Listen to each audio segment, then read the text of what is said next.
Welcome to Midnight Tales. I'm Husk, and tonight you've wandered into a place where every shadow has a story, every creak has a reason, and sleep isn't always your friend. So dim the lights, get comfortable, and let the darkness settle in. Whether these stories are true, legends passed from one person to the next, or something far more sinister, I'll let you decide. Take one last look around the room, because once tonight's tale begins, you may never look at the dark the same way again. This is Midnight Tales. I thought buying that house would help me forget. The truth is, I wasn't looking for somewhere beautiful. I was looking for somewhere that didn't remind me of him. After 8 years together, my boyfriend packed a suitcase while I was at work and left behind nothing but a note and a key. No explanation, no apology, just 3 words. I can't stay. For weeks, I wandered around the empty apartment we'd share, surrounded by furniture we'd picked together, photos we'd taken together, and memories I couldn't escape. So when I found an old weatherboard house sitting alone at the end of Hawthorne Lane, I bought it without thinking too hard. The estate agent hesitated as she handed me the keys. It's been vacant for a while. Why? I asked. She shrugged. People never seem to stay long.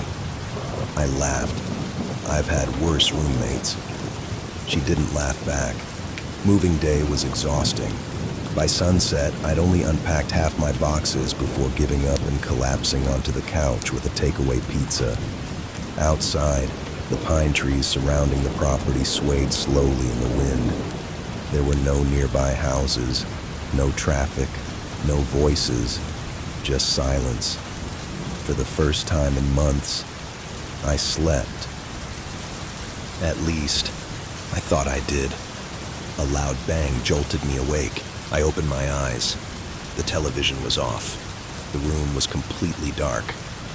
My phone read 3:17 a.m. Another bang, this time from upstairs. I frowned. I hadn't even been upstairs yet. I'd left every room exactly as I'd found it. Then I heard footsteps. Slow, heavy, deliberate. Someone was walking from one end of the hallway to the other. Back and forth, back and forth. I sat frozen beneath my blanket. Maybe someone had broken in. Maybe the house wasn't actually empty. The footsteps stopped. Then 3 slow knocks echoed through the ceiling.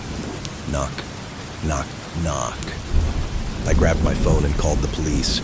They searched every room, every cupboard, every window. Nothing. One officer smiled politely. Old houses make strange noises. I wanted to believe him. I really did. Over the next few days, the house began doing things I couldn't explain. Kitchen cupboards I knew I'd closed would be standing open every morning. The kettle would already be boiling when I walked into the kitchen. My bedroom door would always be open, no matter how many times I shut it before going to bed. I blamed myself. Stress, lack of sleep, grief. It had to be. Until Thursday. I came home from the supermarket carrying groceries. The front door was open. I'd locked it. I knew I had. Inside, every moving box had been opened. Nothing was missing. Instead, everything had been unpacked. Books lined the shelves. Plates stacked neatly in cupboards, clothes hanging in wardrobes. Even framed photographs had been placed carefully on tables. It looked helpful. I should have been grateful. Instead, every hair on my body stood up. Someone had touched everything I owned. I called the police again. Again, nothing. The following afternoon, I met my only neighbor, an elderly woman named Margaret who lived almost half a kilometer down the road. She stared at my house for a long time before speaking. "Have you started hearing it?" I felt my stomach tighten. Hearing what? The walking. I said nothing. Margaret nodded slowly. It always starts with the walking. I laughed nervously. You believe the house is haunted? No. She looked directly into my eyes. I believe something never left. That night, I decided to record the sounds. I left my phone recording on the bedside table before going to sleep at 3:17 a.m. The footsteps returned, except this time, they weren't upstairs. They were outside my bedroom, slowly approaching my door. Step, step, step, then silence. A gentle knock came from the other side. Knock, knock, knock. The doorknob turned. Very slowly, the door drifted open. No one stood there. Just darkness. I lay perfectly still until sunrise. The next morning, I listened to the recording. For nearly 7 hours, there was nothing. Then, at exactly 3:17, the footsteps, perfectly clear, then knocking, then a woman's voice. Soft, barely above a whisper. She wasn't talking to me. She was talking to someone else. She's here, a man's voice answered. Not yet. Then silence. I dropped my phone. There had been no one else in the house. I wanted to leave.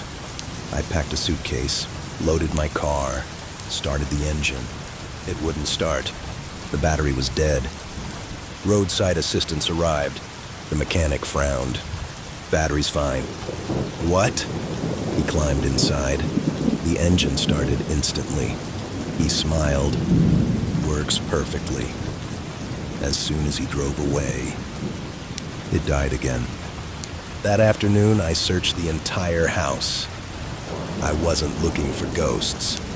I was looking for answers. In the upstairs hallway, I noticed something odd. The wallpaper was peeling in one small square. Behind it, a tiny child's drawing. A stick figure family. A little girl. A mother. A father. And another figure standing outside the house. Completely black. Underneath, written in uneven handwriting, were 4 words. He lives in the walls. My mouth went dry. I ripped away more wallpaper. The wall sounded hollow. Far too hollow. I borrowed a hammer from Margaret. She watched me leave without saying a word. The first swing cracked the plaster. The second punched straight through, behind the wall. There was empty space. A narrow passage, barely wide enough for someone to crawl through. My torch illuminated dusty floorboards. Then, footprints. Fresh footprints, leading deeper inside. I followed them. The passage twisted behind the walls of the entire upstairs. Whoever built the house had created hidden corridors that overlooked every bedroom through tiny gaps in the timber. Someone could have watched every person who'd ever lived there, without being seen. Then I reached the end. There was a small wooden chair, an old enamel mug, a moth-eaten blanket, and beside them, a photograph. It showed the house, taken only weeks earlier. I was standing in the front garden, unpacking my car. Someone had photographed me. Before I'd even moved in, I stumbled backwards. Something creaked behind me. Not the house, the chair. It rocked gently, as though someone had just stood up. I ran. I don't remember climbing out of the passage. I only remember slamming the bedroom door and calling the police. They searched the hidden corridor. The chair was there. The mug was there. The blanket was there. The photograph was gone. One officer asked quietly, "Are you sure you didn't imagine it?" I almost believed him. Until he looked behind me, his face drained of color. What? I turned. Written across my bedroom wall in thick black letters were 6 words. You weren't supposed to find me. Sometimes people ask if I believe in ghosts now. I tell them no, because ghosts are supposed to be dead. Whatever was living inside those walls was breathing. That should have been the end of it. I wanted it to be. After the police finished their investigation and the real estate agent listed the property, I spent 6 weeks pretending I was normal, pretending I wasn't checking every room before going to sleep, pretending I wasn't jumping every time a floorboard creaked. The house sold surprisingly fast. A young couple bought it, Daniel and Rebecca. They were excited, the kind of excited people are when they're starting over somewhere new. They talked about renovating the kitchen, planting a garden, maybe raising children there one day. I hated them for that.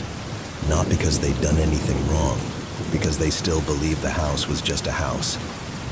The final paperwork was signed on a rainy Thursday morning. I met them there one last time to hand over the keys.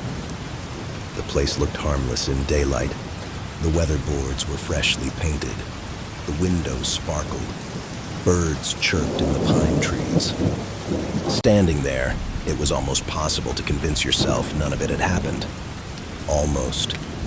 Daniel smiled as he carried boxes through the front door. "Beautiful place," he said. I forced a smile.